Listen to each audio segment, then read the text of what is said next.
What is up, my seafood friends? And somehow, I forgot to do the spooky background and spooky thumbnails for all of October. I am so sorry, guys. To make it up to you guys today, I did not plan on doing any spooky videos because I forgot about them. I'm going to do three in a row. So let's get into it. Let's Not Meet, a subreddit full of strange and scary encounters with real people. Because sometimes reality is scarier than fiction. You look good. I've been running in these woods for as long as I can remember, but this night made me change my mind. The story began at around 6:30 p.m. I had finished eating and decided to go on a run, as usual. I always use the same path, cross the street, run for about a kilometer, and pass the gate that goes into the woods. Something important to note is that the trail I use in the forests is separated about halfway through. One path is paved, the other isn't. I usually go into the unpaved path first, and then turn onto the paved one after about 3 kilometers. Nothing ever really goes wrong. I meet some rare people walking their dogs, but other than that, I'm pretty alone. At least I thought I was. I had been running for a while now, when I heard a notification coming from my phone. An airdrop notification. Since I didn't want to make it look like I was worried, I kept running for a couple minutes and then stopped to change the music. I opened the airdrop dreadfully. Who the hell was sending me stuff? Pretty sure I was alone.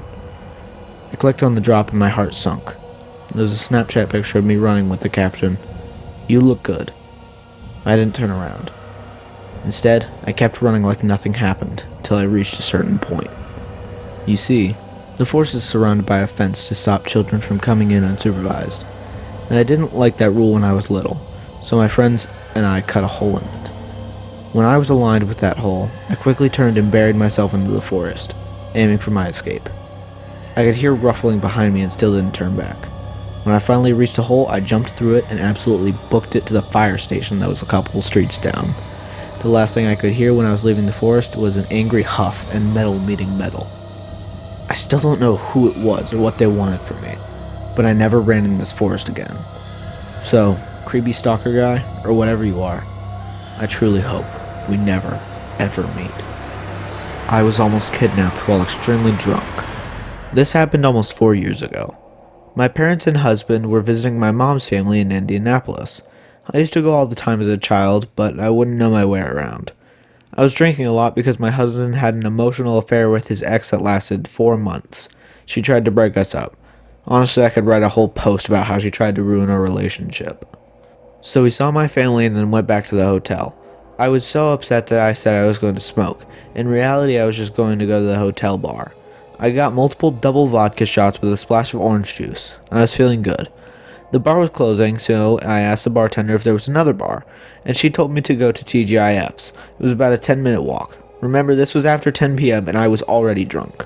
I went inside and got more drinks. I don't remember how I got outside, but I was smoking and there were people outside the parking lot with me. Suddenly I was being dragged into a car. I didn't know how long it had been. I was so drunk I couldn't do anything or realize how screwed I was. During this time, my husband realized I was missing and woke up my mom in my parents' room. He tracked my phone to the TGIF parking lot. My mom and husband got to my phone, but I wasn't there.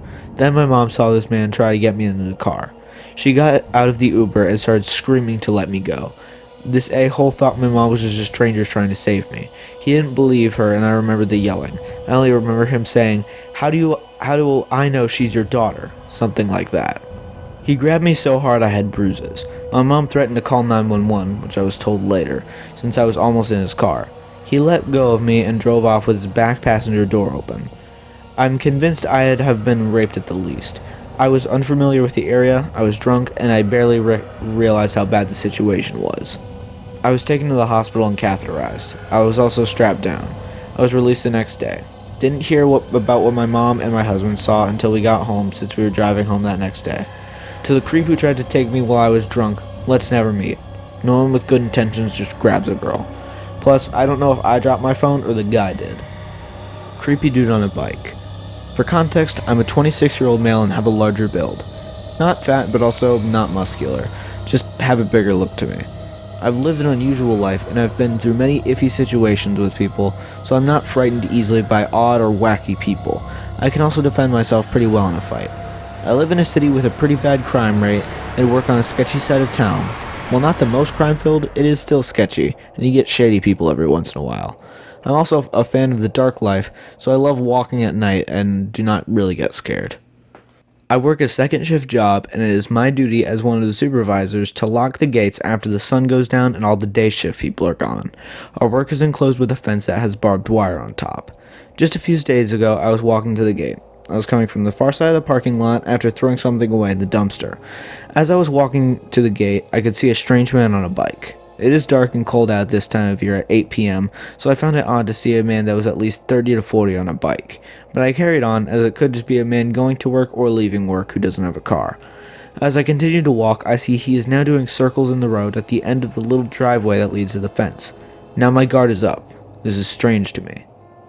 As I reach the fence, he has now set down the bike and is looking at me while walking towards me. He's shaking like I've seen many people on drugs do before.